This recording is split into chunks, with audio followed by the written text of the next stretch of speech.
श्री सीतारामचंद्राभ्यां नमः। महर्षि वाल्मीकि प्रणीत श्रीमद् वाल्मीकि रामायण प्रथम भाग बालकांड। 23वें सर्ग में हमने सुना विश्वामित्र सहित श्री राम और लक्ष्मण का सरयू गंगा संगम के समीप पुण्य आश्रम में रात को ठहरना। 24वें सर्ग में हम सुनेंगे श्री राम और लक्ष्मण का गंगा पार होते समय विश्वामित्र जी से जल में उठती हुई तुमुल ध्वनि के विषय में प्रश्न करना, विश्वामित्र जी का उन्हें इसका कारण बताना, मलद, कुरुश और ताटका वन का परिचय देते हुए श्री राम और लक्ष्मण को ताटका के वध के लिए आज्ञा प्रदान करना। तदनंतर निर्मल प्रभात काल में नित्य कर्म से निवृत्त हुए विश्वामित्र जी को आगे करके शत्रुदमन वीर श्री राम और लक्ष्मण गंगा नदी के तट पर आए। उस समय उत्तम व्रत का पालन करने वाले उन पुण्य आश्रम निवासी महात्मा मुनियों ने एक सुंदर नाव मंगवाकर विश्वामित्र जी से कहा, महर्षि, आप इन राजकुमारों को आगे करके इस नाव पर बैठ जाइए और मार्ग को निर्विघ्नता पूर्वक तय कीजिए, जिससे विलंब न हो। विश्वामित्र जी ने बहुत अच्छा कहकर उन महर्षियों की सराहना की और वे श्री राम तथा लक्ष्मण के साथ समुद्रगामिनी गंगा नदी को पार करने लगे। गंगा की बीच धारा में आने पर छोटे भाई सहित महातेजस्वी श्री राम को दो जलों के टकराने की बड़ी भारी आवाज सुनाई देने लगी। ये कैसी आवाज है? क्यों तथा कहां से आ रही है? इस बात को निश्चित रूप से जानने की इच्छा उनके भीतर जाग उठी। तब श्री राम ने नदी के मध्य भाग में मुनिवर विश्वामित्र जी से पूछा, जल के परस्पर मिलने से यहाँ ऐसी तुमुल ध्वनि क्यों हो रही है? श्री रामचंद्र जी के वचन में इस रहस्य को जानने की उत्कंठा भरी हुई थी।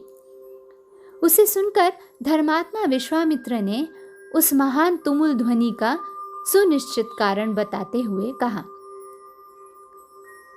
नरश्रेष्ठ राम, कैलाश पर्वत पर एक सुंदर सरोवर है। उसे ब्रह्मा जी ने अपने मानसिक संकल्प से प्रकट किया था। मन के द्वारा प्रकट होने से ही वह उत्तम सरोवर मानस कहलाता है। उस सरोवर से एक नदी निकली है जो अयोध्यापुरी से सटकर बहती है। ब्रह्मसर से निकलने के कारण वो पवित्र नदी सरयू के नाम से विख्यात है। उसी का जल गंगा जी में मिल रहा है। दो नदियों के जलों के संघर्ष से ये भारी आवाज हो रही है, जिसकी कहीं तुलना नहीं है। राम, तुम अपने मन को संयम में रखकर इस संगम के जल को प्रणाम करो। ये सुनकर उन दोनों अत्यंत धर्मात्मा भाइयों ने उन दोनों नदियों को प्रणाम किया और गंगा के दक्षिण किनारे पर उतरकर वे दोनों बंधु जल्दी जल्दी पैर बढ़ाते हुए चलने लगे।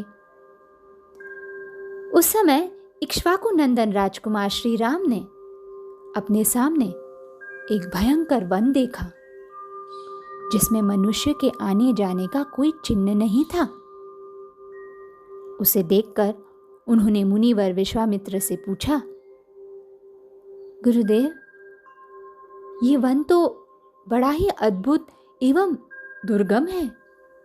यह चारों ओर झिल्लियों की झनकार सुनाई देती है। भयानक हिंसक जंतु भरे हुए हैं। भयंकर बोली बोलने वाले पक्षी सब ओर फैले हुए हैं। नाना प्रकार के विहंगम भीषण स्वर में चहचहा रहे हैं। सिंह, व्याघ्र, सुअर और हाथी भी इस जंगल की शोभा बढ़ा रहे हैं। धवा अश्वकर्ण, शाल वृक्ष, बेल, अर्जुन, तेंदु पाडर तथा बेर के वृक्षों से भरा हुआ ये भयंकर वन क्या है? इसका नाम क्या है? तब महातेजस्वी महामुनि विश्वामित्र ने उनसे कहा, वत्स, कुकुत्स्थ नंदन, ये भयंकर वन जिसके अधिकार में रहा है उसका परिचय सुनो।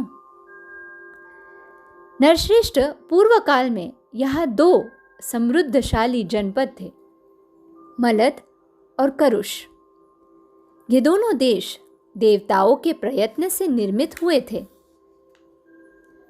राम, पहले की बात है, वृत्रासुर का वध करने के पश्चात देवराज इंद्र मल से लिप्त हो गए। क्षुधा ने भी उन्हें धर दबाया और उनके भीतर ब्रह्म हत्या प्रविष्ट हो गई।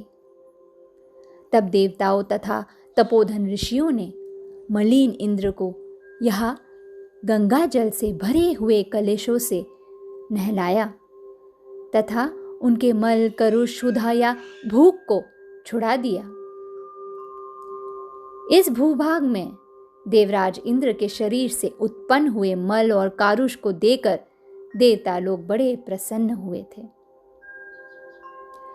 इंद्र पूर्ववत निर्मल, निष्क्रूप या क्षुधाहीन एवं शुद्ध हो गए। तब उन्होंने प्रसन्न होकर इस देश को ये उत्तम वर प्रदान किया। इंद्रदेव ने ऐसा वर दिया, ये 2 जनपद लोक में मलद और करुष नाम से विख्यात होंगे। मेरे अंग जनित मल को धारण करने वाले ये दोनों देश बड़े समृद्धशाली होंगे। बुद्धिमान इंद्र के द्वारा की गई उस देश की वह पूजा देखकर देवताओं ने पाक शासन को बारंबार साधुवाद दिया। शत्रुदमन, वलद और करुष ये दोनों जनपद दीर्घकाल तक समृद्धशाली, धन धान्य से संपन्न तथा सुखी रहे, ऐसा वर देवताओं ने भी प्रदान किया। कुछ काल के अनंतर यहाँ इच्छानुसार रूप धारण करने वाली एक यक्षिणी आई, जो अपने शरीर में 1000 हाथियों का बल धारण करती थी। उसका नाम ताटका है। वह बुद्धिमान सुंध नामक दैत्य की पत्नी है। तुम्हारा कल्याण हो, मारीच नामक राक्षस जो इंद्र के समान पराक्रमी है, उस ताटका का ही पुत्र है। उसकी भुजाएं गोल, मस्तक बहुत बड़ा, मुंह फैला हुआ और शरीर विशाल है। वो भयानक आकार वाला राक्षस यहाँ की प्रजा को सदा ही त्रास पहुंचाता रहता है। रघुनंदन, वो दुराचारिणी ताटका भी सदा मलद और करुष इन दोनों जनपदों का विनाश करती रहती है। वो यक्षिणी 1.5 योजन तक के मार्ग को घेर कर इस वन में रहती है। अतः हम लोगों को जिस ओर ताटका वन है उधर ही चलना चाहिए। तुम अपने बाहुबल का सहारा लेकर उस दुराचारिणी को मार डालो। मेरी आज्ञा से इस देश को पुनः निष्कंटक बना दो। ये देश ऐसा रमणीय है तो भी इस समय कोई यहाँ आ नहीं सकता है। राम, उस असह्य एवं भयानक यक्षिणी ने इस देश को उजाड़ कर डाला है। ये वन ऐसा भयंकर क्यों है, ये सारा रहस्य मैंने तुम्हें बता दिया। उस यक्षिणी ने ही इस सारे देश को उजाड़ दिया है और वो आज भी अपने उस क्रूर कर्म से निवृत्त नहीं हुई है। इस प्रकार श्री वाल्मीकि निर्मित आश रामायण आदि काव्य के बालकांड में 24वां सर्ग पूरा हुआ। 25वें सर्ग में हम सुनेंगे श्री राम के पूछने पर विश्वामित्र जी का उनसे ताटका की उत्पत्ति, विवाह एवं श्राप आदि का प्रसंग सुनाना और श्री राम को ताटका का वध के लिए प्रेरित करना। धन्यवाद।